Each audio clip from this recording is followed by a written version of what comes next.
Hello friends, welcome to Krishna's kitchen. ಹಾಗೆಯೇ ಇವತ್ತಿನ special coconut rice. ಇದು ಬೆಳಗಿನ ತಿಂಡಿಗೆ ಮತ್ತು ಲಂಚ್ ಬಾಕ್ಸ್ಗೆ ಕಡಿಮೆ ಸಮಯದಲ್ಲಿ ಹಾಗೆ ಕಡಿಮೆ ಪದಾರ್ಥಗಳನ್ನು ಬಳಸಿ ಒಂದೊಳ್ಳೆ ರುಚಿಯಾದಂತಹ ಕೊಕೊನಟ್ ರೈಸ್ನ ಮಾಡ್ಬೋದು. ಹಾಗೆಯೇ ಮಾಡುವ ವಿಧಾನ ನೋಡೋಣ. ನೋಡಿ, ಈಗ ಈ ಕಡೆ ನಾವು ಸ್ಟವ್ ಆನ್ ಮಾಡಿ ಒಂದು ಬಾಣಲಿನ ಇಟ್ಟಿದ್ದೀವಿ. ಅದಕ್ಕೆ ಒಂದು 3-4 ಟೇಬಲ್ ಸ್ಪೂನಷ್ಟು ಎಣ್ಣೆನ ಹಾಕ್ಕೊಂಡಿದ್ದೀವಿ. ಮತ್ತು ಎಣ್ಣೆ ಬಿಸಿಯಾಗಿದ ನಂತರ ಇದಕ್ಕೆ 1 ಸ್ಪೂನಷ್ಟು ಸಾಸಿವೆ ಮತ್ತು ಸ್ವಲ್ಪ ಜೀರಿಗೆ ಹಾಗೆ ಸ್ವಲ್ಪ ಉದ್ದಿನಬೇಳೆನ ಹಾಕ್ಕೊಂಡಿದ್ದೀನಿ. ಇದು ಚಟಪಟ ಅನ್ನಬೇಕು ಎಣ್ಣೆಯಲ್ಲಿ.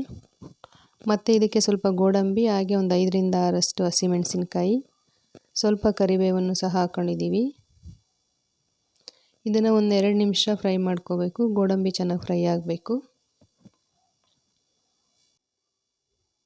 ಈ ರೀತಿಯಾಗಿ ಎಲ್ಲನೂ ಮಿಕ್ಸ್ ಮಾಡ್ಕೊತಾ ಇರಬೇಕು, ಇಲ್ಲಾಂದರೆ ತಳ ಇಟ್ಕೊಂಡ್ಬಿಟ್ಟು ಸೀದೋಗ್ಬಿಡುತ್ತೆ. ನೋಡಿ, ಈಗ ಎಲ್ಲನೂ ನೀಟಾಗಿ ಫ್ರೈ ಆಗ್ತಾ ಇದೆ. ಇದಕ್ಕೆ ನಾವು ಮುಂಚೆನೇ ತುರಿದು ರೆಡಿ ಮಾಡಿಟ್ಟಿರುವಂತಹ ಹಸಿ ತೆಂಗಿನಕಾಯಿ ತುರಿ, ಇದು ಒಣಗಿರೋ ಕೊಬ್ಬರಿ ಎಲ್ಲ, ಹಸಿ ತೆಂಗಿನಕಾಯಿ ತುರಿನ ಹಾಕ್ಕೊಂಡಿದ್ದೀವಿ. ಈಗ ಕಾಯಿ ತುರಿನ ಹಾಕಿದ ತಕ್ಷಣ ರೈಸ್ ಹಾಕ್ಕೋಬಾರ್ದು. ಇದನ್ನು ಒಂದು 2-3 ನಿಮಿಷ ಹಾಗೇ ಮಿಕ್ಸ್ ಮಾಡಿಕೊಂಡು ಸ್ವಲ್ಪ ಫ್ರೈ ಮಾಡ್ಕೋಬೇಕು. ನೋಡಿ, ಇದು ಸ್ವಲ್ಪ ಕಲರ್ ಚೇಂಜ್ ಆಗಿದ ತಕ್ಷಣ ಮತ್ತು ಇದಕ್ಕೆ ಈಗ ನಾವು ಮುಂಚೆನೇ ಮಾಡಿರುವ ರೈಸ್ನ ಹಾಕ್ಕೊತಾ ಇದ್ದೀವಿ. ರೈಸ್ನ ಹಾಕ್ಕೊಂಡ್ಬಿಟ್ಟು ಎಲ್ಲನೂ ನೀಟಾಗಿ ಮಿಕ್ಸ್ ಮಾಡ್ಕೋಬೇಕು. ನೋಡಿ, ಈ ರೀತಿಯಾಗಿ ಎಲ್ಲನೂ ನೀಟಾಗಿ ಮಿಕ್ಸ್ ಮಾಡ್ಕೊತಾ ಇದ್ದೀವಿ. ಮತ್ತು ನಾವು ಇದಕ್ಕೆ ಸ್ವಲ್ಪ ಉಪ್ಪನ್ನು ಹಾಕ್ಕೊತಾ ಇದ್ದೀವಿ. ನೈಸ್ ಉಪ್ಪು 1 ಸ್ಪೂನ್ ಹಾಕ್ಕೊಂಡಿದ್ದೀನಿ ನಾನು. ರುಚಿಗೆ ತಕ್ಕಷ್ಟು ಹಾಕ್ಕೋಬೇಕು. ಮತ್ತು ಕಟ್ ಮಾಡಿರುವಂತಹ ಕೊತ್ತಂಬರಿ ಹಾಕ್ಕೊಂಡ್ಬಿಟ್ಟು ಹಾಗೇ ಎಲ್ಲನೂ ಮಿಕ್ಸ್ ಮಾಡಿ. ನೋಡಿ,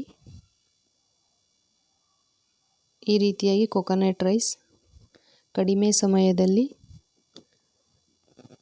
ರೆಡಿಯಾಗಿರುತ್ತೆ.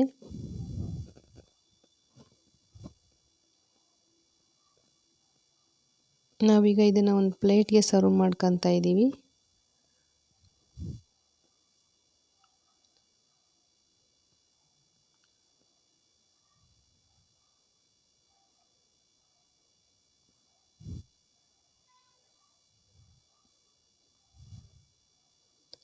ನೋಡಿ, ಈ ರೀತಿಯಾಗಿ ಕೊಕೊನಟ್ ರೈಸ್ ರೆಡಿಯಾಗಿದೆ. ವಿಡಿಯೋ ಇಷ್ಟ ಆದರೆ ಒಂದ್ಸಲ ನೀವು ಟ್ರೈ ಮಾಡಿ. ಹಾಗೆಯೇ ಲೈಕ್ ಮಾಡಿ, ಶೇರ್ ಮಾಡಿ, ಕಮೆಂಟ್ ಮಾಡಿ. ಕೃಷ್ಣಾಸ್ ಕಿಚನ್ಗೆ ಸಬ್ಸ್ಕ್ರೈಬ್ ಮಾಡಿ. ವಿಡಿಯೋ ನೋಡಿದ್ದಕ್ಕಾಗಿ ಧನ್ಯವಾದಗಳು.